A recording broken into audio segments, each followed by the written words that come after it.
গড়িয়াহাটের অগ্নিকাণ্ডের ঘটনার পর হাতিবাগান, শ্যামবাজার সহ অন্যান্য বাজার থেকে প্লাস্টিক সরাতে শুরু করলেন ব্যবসায়ীরা। আমরা কথা বলবো আমাদের প্রতিনিধি অর্ণব মুখোপাধ্যায়ের সঙ্গে। অর্ণব এই মুহূর্তে রয়েছে হাতিবাগানে, সরাসরি চলে যাচ্ছি অর্ণবের কাছে। অর্ণব, গড়িয়াহাটে অগ্নিকাণ্ডের পর যেমনটা আমরা শুনেছিলাম যে ওই বাড়ির যারা বাসিন্দা তারা কিন্তু প্রত্যেকেই অভিযোগ করছিলেন যে এভাবে প্লাস্টিক ছিল এই প্রত্যেকটা দোকানে, সেই কারণেই আগুন অতি দ্রুত ছড়িয়ে যায় এবং তারপরেই এই বন্দোবস্ত। সেক্ষেত্রে হাতিবাগানে এখন ঠিক কি দেখছো, কিভাবে প্লাস্টিক সরানোর কাজ চলছে?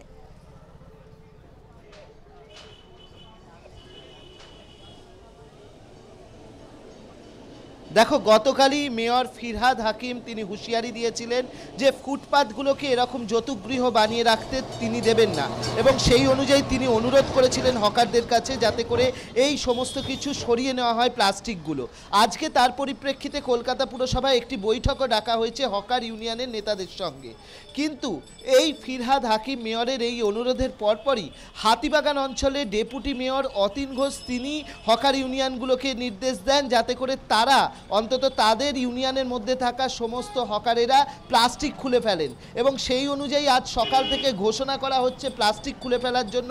তুমি দেখতেই পাচ্ছ যে এই সমস্ত দোকানগুলো কিন্তু হাতিবাগান, উত্তরা মার্কেট, এই সমস্ত শ্যামবাজার পর্যন্ত দোকানগুলো এখানে কিন্তু পুরোপুরি ঢাকা থাকতো প্লাস্টিক দিয়ে।